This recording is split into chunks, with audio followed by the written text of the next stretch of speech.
দর্শক আমন্ত্রণ জানাচ্ছি সাউদি লুব্রিকেন্ট নিবেদিত বলা না বলা অনুষ্ঠানে।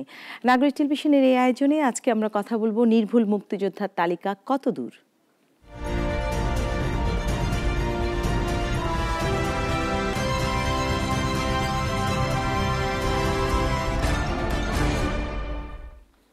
নির্ভুল মুক্তিযোদ্ধার তালিকা কতদূর, কেন এই প্রশ্ন রেখেছি? এই প্রশ্ন রেখেছি কারণ স্বাধীনতার পর এই তালিকা পাল্টেছে 6 বার, বয়স সংজ্ঞা মানদণ্ড পাল্টেছে 11 বার। মুক্তিযোদ্ধার সংখ্যা এখন পর্যন্ত 2,34,378 জন, আর ভাতা পাচ্ছেন 1,87,982 জন। সাম্প্রতিক সময়ে 60 জন, একদম অতি সম্প্রতি সময়ে 60 জন সরকারি কর্মকর্তার মুক্তিযোদ্ধা সনদ বাতিল হয়েছে। গৌরবের এই বিষয়টি অগৌরব পরিণত করে নিজের চাকরিকে আরো মেয়াদ বৃদ্ধির জন্য সরকারি কর্মকর্তারাও এই সার্টিফিকেটকে ব্যবহার করছেন। আরো 40,000 মুক্তিযোদ্ধার ভাতা বাতিল হবে বলে চিঠি দিয়েছে সরকার, এবং একই সাথে বলা হচ্ছিল 26শে মার্চ স্বাধীনতা দিবসের আগেই নতুন মুক্তিযোদ্ধার তালিকা প্রকাশিত হবে, যদিও কোর্টের নিষেধাজ্ঞার কারণে সেটি প্রকাশিত হতে চাচ্ছে না। কিন্তু কেন সরকার পাল্টালে পাল্টে যায় মুক্তিযোদ্ধার তালিকা? তার মানে কি নতুন নতুন মুক্তিযোদ্ধা তৈরি হয় অথবা মুক্তিযোদ্ধা পাল্টে যায়? এই সব কিছু নিয়ে আজকে কথা বলবো বলা না বলায়, এবং কথা বলবো তাদের সাথে আসলে যার কাছে আমরা এই প্রশ্নের উত্তর খুঁজতে চাইবো বা পারবো।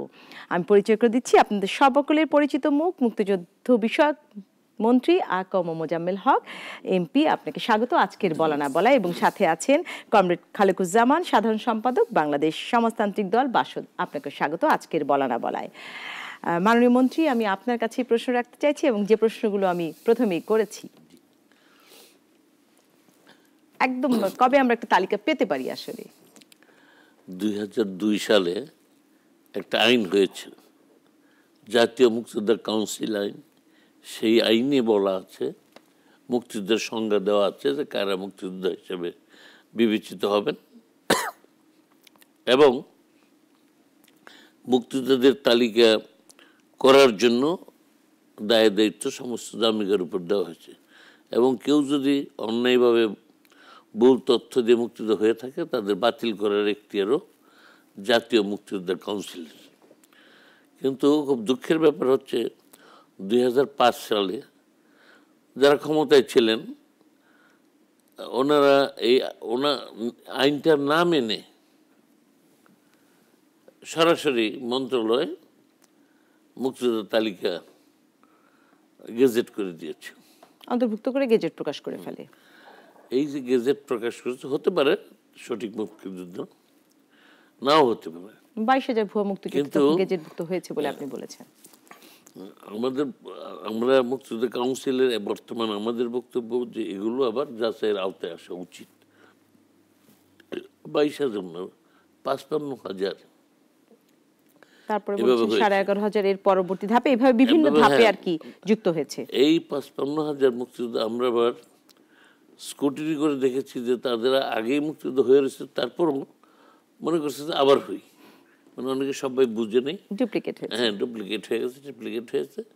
তা আমাদের আনুমানিক কাজ করে যে ধারণা জন্মেছে যে 20 থেকে 22,000 মুক্তিযোদ্ধা তদন্তবিহীন, মানে নিয়ম বহির্ভূতভাবে তালিকাভুক্ত হয়েছে। আমি এখনই তাদের অমুক্তিযুদ্ধ বলছি না, কারণ যাচাই বাছাই করে বলতে চাই। সেই যাচাই বাছাই কার্যক্রমটাই এখন চলমান আছে, যার ফলে যদিও আপনারা এই যে সংখ্যাটা বললেন 2,22,000-এর মতো, কিন্তু ভাতা কিন্তু পাচ্ছে না। ভাতা পাচ্ছে 1,87,982 জন। আবার কিছু আছে 2-3 হাজার বা বেশিও থাকতে পারে যে যারা মুক্তিযোদ্ধা কিন্তু এখনো ভাতা দাবি করেন নাই, সেই জন্য ভাতা পাচ্ছেন না। তা এতেই বোঝা যায় যে এখন 1,00,000 তাহলে 90,000-এর মতো আমাদের ধারণার মধ্যে আছে। আর এইটা বাছাই হওয়ার পর আমার মনে হয় যে আর হয়তো 10,000-এর মতো, অর্থাৎ 2,00,000-এর উপরে, 1,99,935 জন আপনি বলেছেন যে 19 ক্যাটাগরিতে প্রায় 2 লক্ষ আর কি। হ্যাঁ, তো প্রায় 2 লক্ষই থাকবে বলে আমার ধারণা। এই অল্প 100 এদিক সেদিক হতে পারে যখন যাচাই কার্যক্রমটা শেষ হবে। সরকারি কর্মকর্তারা কিভাবে এই সার্টিফিকেট দিচ্ছে, এবং সেটিতে আসলে এখন খুব দুঃখজনক ব্যাপার, যখন এই সমস্ত আইন হয়নি, বিশেষ করে 1972 সালের পর 75 সালে 76 77 সালে সরকার যখন আসছে কেউ চাকরিতে ভর্তি হওয়ার সময় বলছে যে আমি মুক্তিযুদ্ধ। তখন তো এই সার্টিফিকেট ছিল না, ছিল না। মুখ দিয়ে বললেই হয়েছে, বলছে যে একটা কমান্ডার সার্টিফিকেট নিয়ে আসেন। কমান্ডার সাহেব যেমন লিখছে যে হ্যাঁ উনি প্রকৃত মুক্তিযোদ্ধা, এই একটা সার্টিফিকেট নিয়েই তারা সরকারি চাকরিতে ঢুকেছে। এখন যখন যাচাই বাছাই হচ্ছে, তারা যাচাই বাছাই প্রকৃত মুক্তিযোদ্ধা হিসেবে বিবেচিত হচ্ছেন না। সেই জন্যই এইটা হয়েছে, যাচাই বাছাই করে বাতিল আর হয়েছে। দ্বিতীয়ত আরেকটা কারণ, অনেকে ভুল তথ্য দিয়েও মানে বিভিন্নভাবে মানে ধরেন সেখানে এক্সটেনশনের জন্যই করেছেন অনেক বড় বড় কর্মকর্তারা, অনেক মন্ত্রণালয়ের এর সাথে জড়িত, দায় এড়াতে পারেন না তাদের। তারা অনেকে আবার ওই যে মুক্তিযুদ্ধ হইলে বয়স একটু বেশি দিন চাকরি করতে পারেন, সেই সুবিধার জন্য কিছু কিছু সরকারি কর্মকর্তা মানে গৌরবের একটি বিষয়কে কলঙ্কিত করেছেন। আসলে এটি আসলে খুবই দুঃখজনক। দর্শক যুক্ত হয়েছেন, প্রশ্ন রাখতে চান। দর্শক, আপনি নাম পরিচয় দিয়ে প্রশ্ন করুন। আসসালামু আলাইকুম। আসসালাম। আমি মোহাম্মদ মুনায়েম সরকার নেত্রকোনা থেকে বলছিলাম। জি। মাননীয় মন্ত্রী সাহেবের কাছে আমার একটা জিনিস জানার যে বিষয়টা হচ্ছে, আমার এক আঙ্কেল যুক্ত হতো, তো উনি মারা গেছে বেশ কয়েক বছর আগে। এখন ওনার ছেলে মেয়েগুলা আর্থিক দুর্বলতার কারণে পড়ালেখা করতে পারে নাই। এখন একজন এক এক জায়গায় কাজকর্ম করতেছে। এখন সরকার থেকে কোন ধরনের কি সুযোগ সুবিধা আছে কি ভবিষ্যতে ওদের, যে হয়তো কর্মসংস্থান অথবা কোন ধরনের সুযোগ সুবিধা পাবে কিনা? জি, মানে যুদ্ধহত মুক্তিযোদ্ধা তিনি মারা গেছেন, তার পরিবার সহায়তা পাবে কিনা। আরো একজন দর্শক আছেন। দর্শক, আপনি নাম পরিচয় দিয়ে প্রশ্ন করুন। জি, আসসালামু আলাইকুম। আসসালাম। আমি মোহাম্মদপুর থেকে বলতেছি, আমার নাম রানা। জি, বলুন। মন্ত্রী মহোদয়ের কাছে আমার শুধু বিনীত মানে একটা প্রশ্ন থাকবে। প্রশ্নটা হচ্ছে যে এমন মানে মুক্তিযোদ্ধা নামধারী আছে যারা মুক্তিযোদ্ধার খাতায় নাম লিখিয়ে স্বাক্ষর মানে জাল করে মুক্তিযোদ্ধা ভাতা নিয়ে আসতেছে। জি। যদি তাদেরকে জিজ্ঞেস করা হয় যে আপনি কোন সেক্টরে ছিলেন, বলতে পারেন না। অমুক সেক্টরে ছিলেন, অমুক সেক্টরে ছিলাম। আচ্ছা, অমুক সেক্টরে কোন সাব সেক্টরে আপনি ছিলেন বলেন তো। আপনার এই এতটা সেক্টরের মধ্যে কতটা সাব সেক্টর আছে সে জবাব দিতে পারে না, তো তাকে আমি মুক্তিযোদ্ধা বলবো কি করে? জি, সেটি যাচাই বাছাই চলছে। এটি মাননীয় মন্ত্রী বলছিলেন। মাননীয় মন্ত্রী, আপনি সংক্ষেপে বলে আমি কমরেড খালেকুজ্জামানের কাছে যাবো, যে নেত্রকোনার যিনি প্রশ্ন করে রেখেছেন যুদ্ধাহত মুক্তিযোদ্ধা। যুদ্ধাহত মুক্তিযোদ্ধা যদি তিনি হয়ে থাকেন, অর্থাৎ তিনি যদি গেজেটভুক্ত হন, আমাদের বুঝবার একটাই পথ যে তার কাগজপত্র যদি থেকে থাকে, নিঃসন্দেহে তিনি তার সন্তানের লেখাপড়ার খরচও পাবেন এবং ভাতাও পাবেন। ভাতাও যুদ্ধাহত আবার ক্যাটাগরি আছে 4টা, যারা শতভাগ মানে শতভাগ পাবেন, যারা আংশিক পাবেন, আংশিক পাবে। তো সেটা 35,000 থেকে আপনার 50,000 টাকা পর্যন্ত যথেষ্ট সহায়তা। কমরেড খালেকুজ্জামান, যেটি বলছিলাম যে কেন সরকার আসলে পাল্টে যায় মুক্তিযোদ্ধার তালিকা, এবং এখন একটি প্রশ্ন উঠেছে যে মুক্তিযোদ্ধার তালিকা না করে কি আমরা আসলে যারা মুক্তিযোদ্ধা বিরোধী ছিল তাদের তালিকা করলেই তো আসলে সবাই মুক্তিযোদ্ধা হয়ে যায়। সেজন্য 1 নম্বর যে ক্যাটাগরি সেটা হচ্ছে বাংলাদেশের জনগণ। ফলে এখানে একটা মুক্তিযুদ্ধ সফল হতেই পারে না যদি সমগ্র জাতি এক ভাগও হবে না। এই রাজাকার আলবদর বা বিরোধী তাদের চিহ্নিত করা অনেক সহজ, খুবই সহজ। কিন্তু এই গোটা জাতি যদি ঐক্যবদ্ধভাবে প্রতিরোধ না করত, যাদের কাছে অস্ত্র নাই, ট্রেনিং নাই, খেয়াল করে দেখেন যে একজন মুক্তিযোদ্ধা যতটা নিরাপদ ছিল, একজন সেই স্বাধীনতাকামী বাঙালি অত নিরাপদ ছিল না। কারণ আমরা গোলাগুলি করে চলে যাওয়ার পরে সমস্ত আক্রমণটা, গ্রাম তাদের ঘরে আগুন দিয়েছে, পুড়িয়ে দিয়েছে, নানা নির্যাতন করেছে, নারীদের অত্যাচার করেছে, এবং এরপরে এই মানুষগুলি কিন্তু স্বাধীনতার পথ ছাড়ি এবং তারা আবারও মুক্তিবাহিনীকে জায়গা দিয়েছে, তাদেরকে তাদের সহায়তা করেছে, শুধু তা না, প্রতিরোধও করেছে। এখন সেই জন্য প্রথম যেটা ছিল মুক্তিযোদ্ধা বা মুক্তিযুদ্ধের একটা দায় দায়িত্ব বোধ, আর হলো তার মধ্যে সুবিধাবাদ।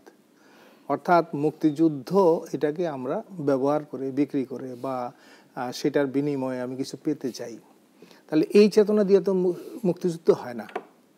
যখন কেউ একটা দেশের স্বাধীনতা যুদ্ধে যায়, মুক্তির সংগ্রামে যখন যায়, তখন সে নিজে নিবেদিত হয়েই যায় যে এই জাতির জন্য আমি নিজেকে উৎসর্গ করলাম। এই উৎসর্গকৃত মনোভাব ছাড়া একজন মুক্তিযোদ্ধা হয় না।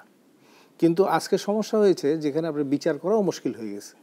কারণ এখানে খেয়াল করে দেখবেন যে যেমন আমি নিজেই তো 6 বার আমার নাম লিখে নিয়েছে, ইন্ডিয়ান আর্মির কাছে আছে। তো এখানে কতগুলি ক্যাটেগরি, কারা অস্ত্র নিয়ে যুদ্ধ করেছে। বহু লোক আছে যারা ভারতে ছিলেন, যুদ্ধ টুদ্ধ কিছু করেন নাই, এরাও কিন্তু মুক্তিযুদ্ধের তালিকায় আছে।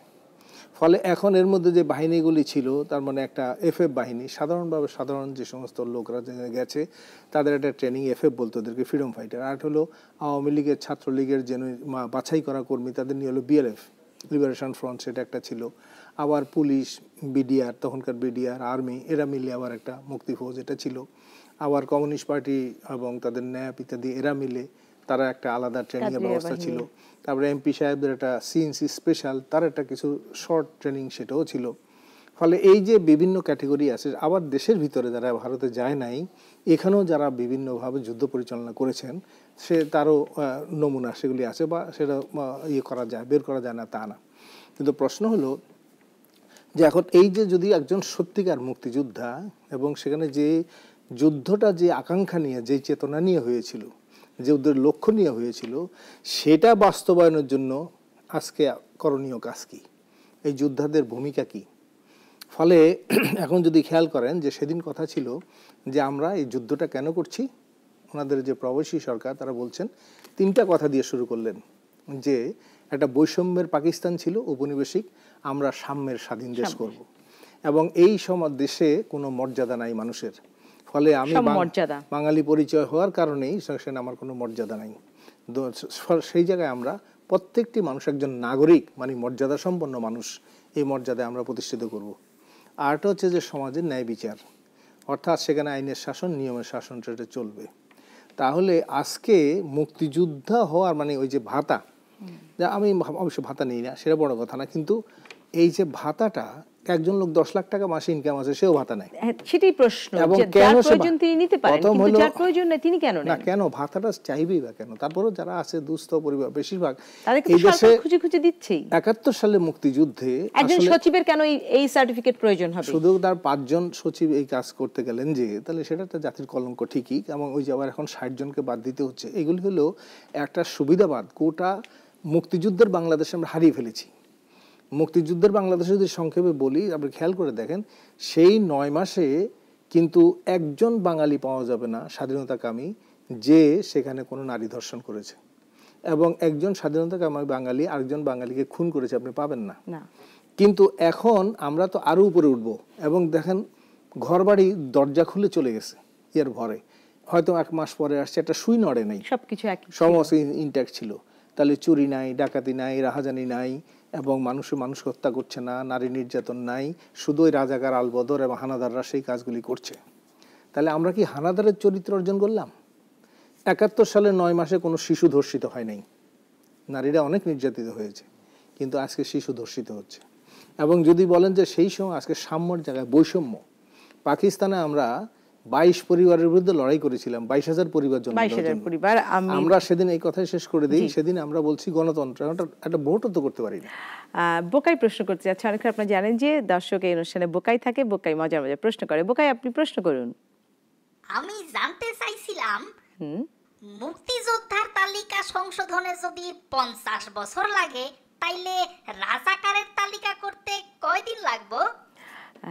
মাননীয় মন্ত্রীর কাছে এই প্রশ্ন রেখে আমি বিরতিতে যাচ্ছি। একই সাথে আমি জানতে চাই, সরকারি যে কর্মকর্তারা ভুয়া সার্টিফিকেট দিয়েছেন, তাদেরকে কেন তাদের সরকারি সকল সুবিধা থেকে আপনারা বঞ্চিত করছেন না, তাদের সরকারি চাকরি থেকে অব্যাহতি দিচ্ছেন না? কারণ এটি একটি বড় ক্রাইম, আমার সবচেয়ে গৌরবের জায়গাটিকে তিনি কলঙ্কিত করেছেন। দর্শক, সাদুল লুব্রিকের নিবেদিত বলা না বলা যাচ্ছে একটা ছোট্ট বিরতিতে।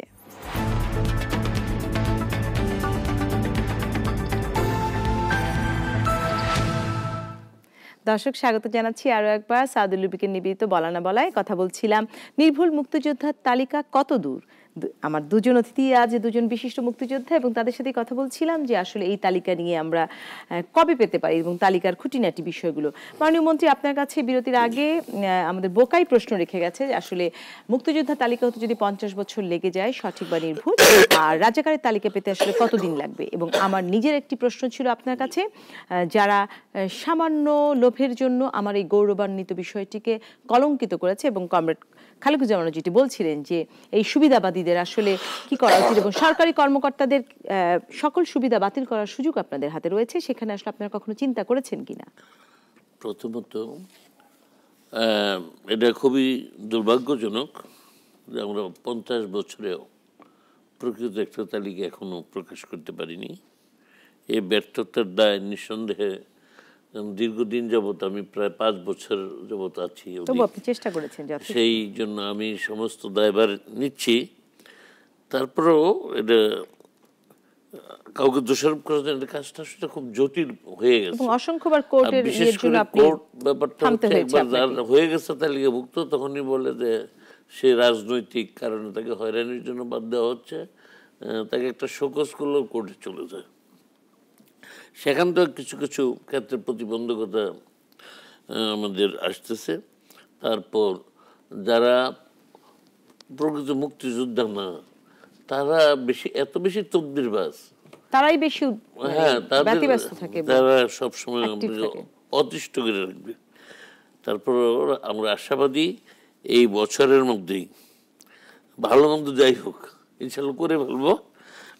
তো এই যে 2019 সাল এবং আমাদের 50 বছর হবে 71 সালে, মানে 21 সালে।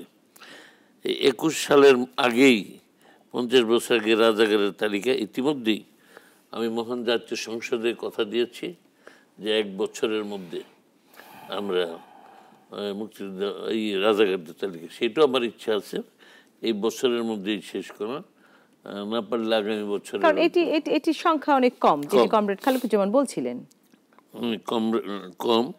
এখন রাজাকার, আমি এই কাজ করতে এসে দেখলাম রাজাকার 2 রকম। কিরকম? একটা হচ্ছে অ্যাক্টিভ, যারা খুবই মানে ওই অ্যান্টি লিবারেশন ফোর্সের সাথে খুবই অ্যাক্টিভলি কোঅপারেট করেছে।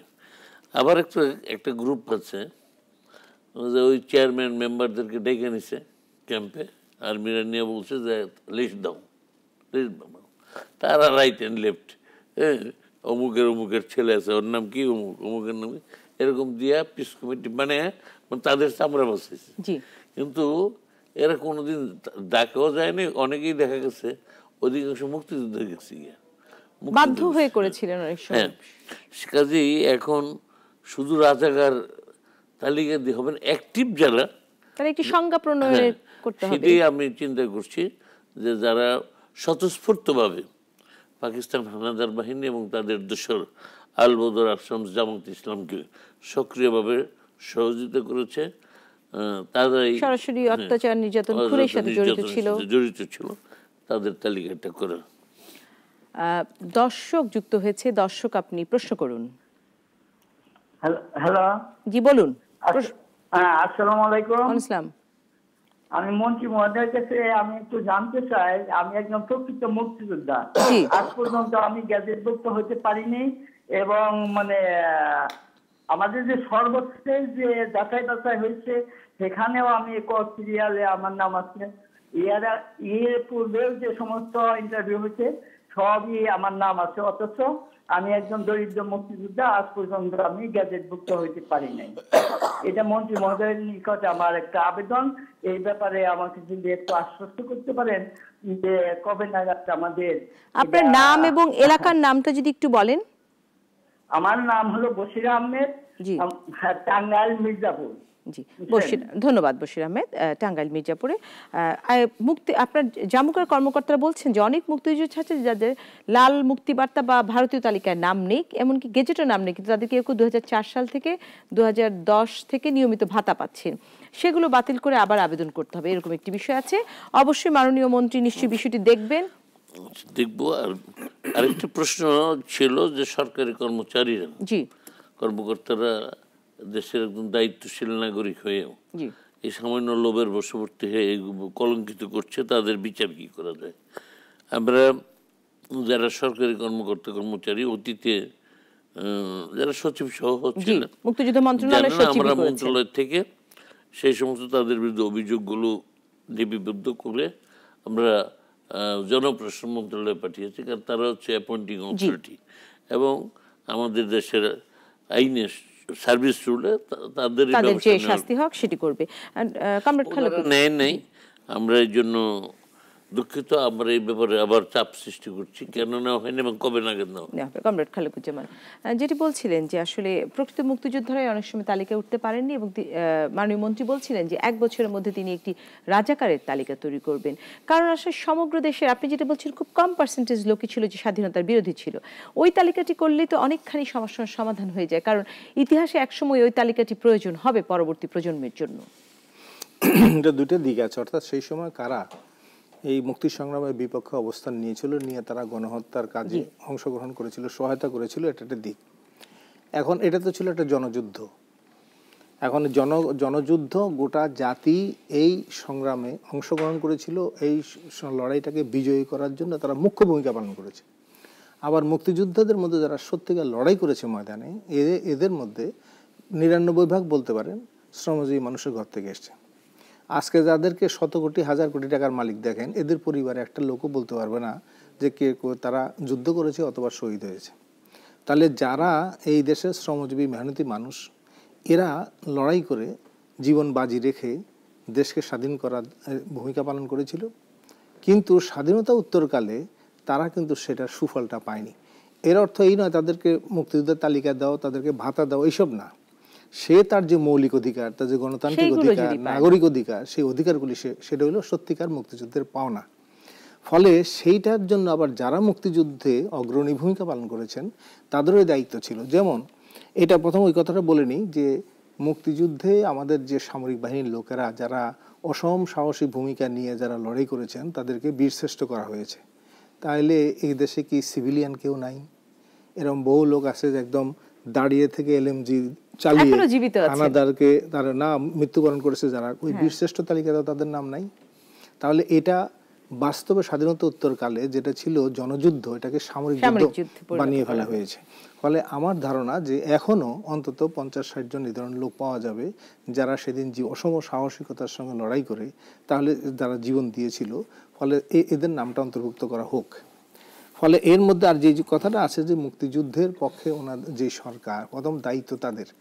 এখন সচিবরা এই সুযোগ পায় কিভাবে, তারা এটা করে কেন? যদিও মন্ত্রণালয় আছে। এখন দেখেন, যদি মুক্তিযুদ্ধের চেতনা ধারণ করে একটা সরকার, এটা ঠিকই 73 সালে নেতৃত্ব দিয়েছেন, কিন্তু আমরা যদি দেখতাম যে তাদের সম্পদ বাড়ছে না, তাদের দায়িত্ব বাড়ছে, কর্তব্যবোধ বাড়ছে। কিন্তু এখন আপনি দেখেন আগের হলফনামার থেকে যারা এখন জনগণের প্রতিনিধি হবেন, যারা মুক্তিযুদ্ধের এই চেতনার কথা দাবি করবেন, তাদের দেখবেন 50 গুণ, 100 গুণ, 200 গুণ সম্পদ বেড়ে যাচ্ছে, 300 1000 গুণও বেড়ে যাচ্ছে। এর এক্সেপশন থাকবে না তা না। তাহলে যারা মুক্তিযুদ্ধের নেতৃত্বের দাবি করছেন এবং মুক্তিযুদ্ধের সেই দাবিটা নিয়ে যারা দেশ পরিচালনা করছেন, তাদের চরিত্রের মধ্যে যদি মুক্তিযুদ্ধের সেই উৎসর্গীকৃত মনোভাবের প্রকাশ না ঘটে, তাহলে সাধারণভাবে মানুষের কাছে আশা করে লাভ নাই। আমি একটু বিরতিতে যাব। আচ্ছা, মাননীয় মন্ত্রী, আপনার কাছে কমরেড খালেকুজ্জামানের প্রশ্ন রেখে যাচ্ছি যে আসলে এই বীরশ্রেষ্ঠ তালিকা নিয়ে দীর্ঘদিন ধরে কথা হচ্ছে এবং সময় যত এগিয়ে যাবে ইতিহাসের পাতা থেকে কথা উঠে আসবে। আসলে এটি বলা হচ্ছে যে তেমন মুক্তিযোদ্ধা তালিকা আরেকবার এই পদক নিয়ে কথা বলা যায় কি না, এবং যেটি বলছিলেন সব মানুষের সমান অধিকার। দর্শক, সাদুল রুবিকে নিবেদিত বলা না বলা যাচ্ছে একটা ছোট বিরতিতে।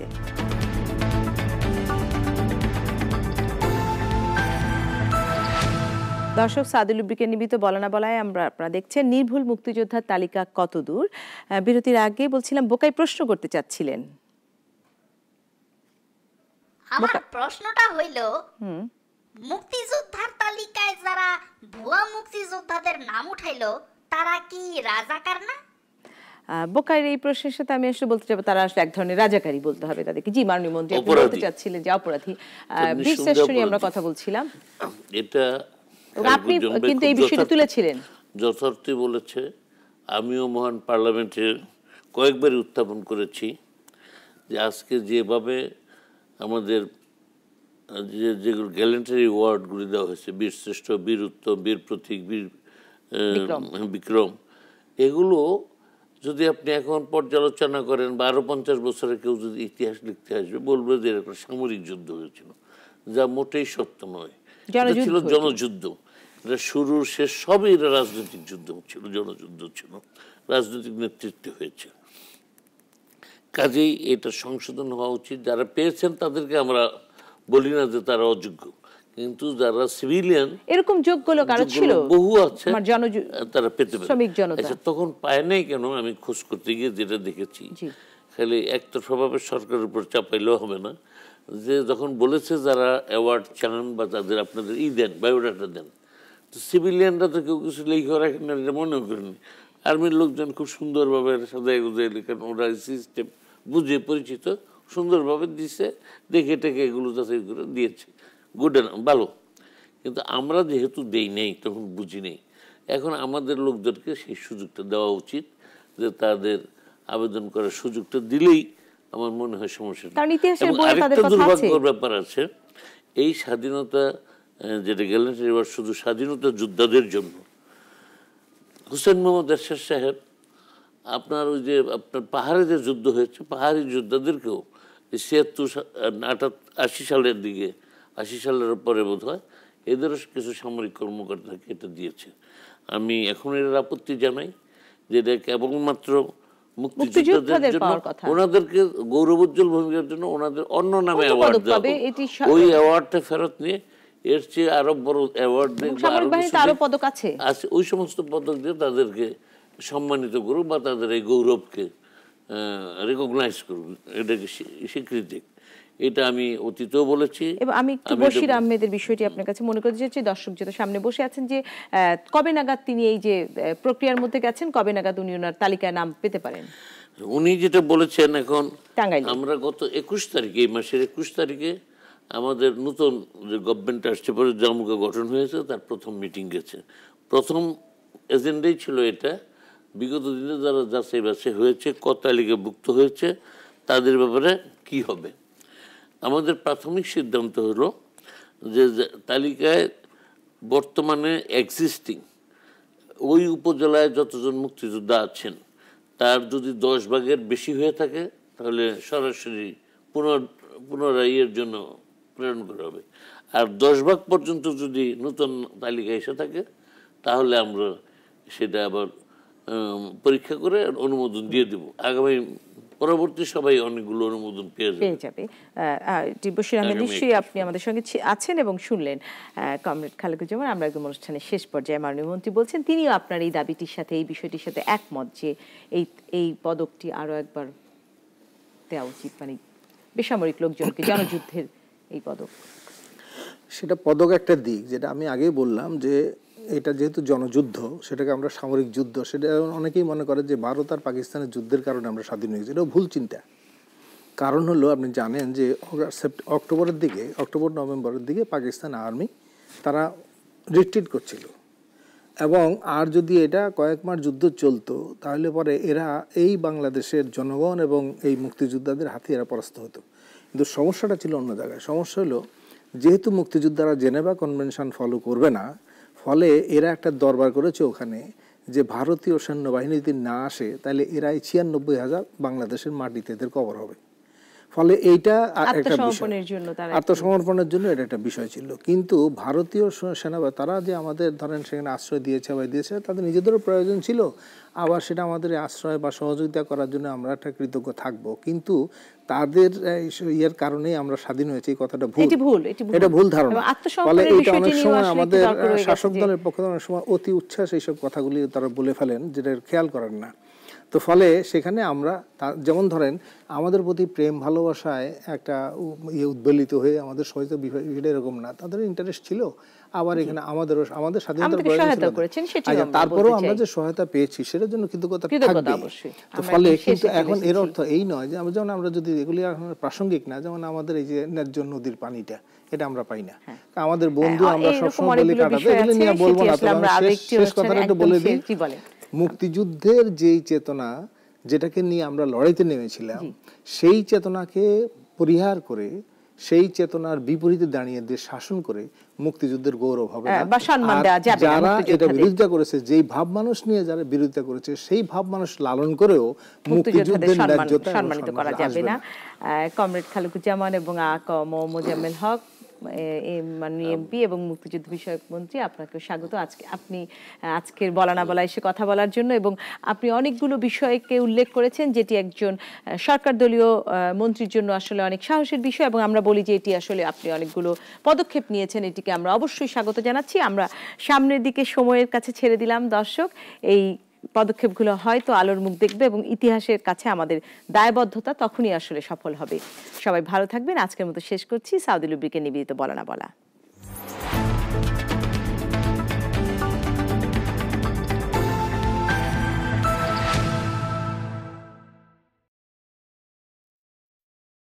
নতুন নতুন ভিডিও পেতে নাগরিকের ইউটিউব চ্যানেলটি সাবস্ক্রাইব করুন এবং পাশে থাকা বেল আইকনটি চাপুন।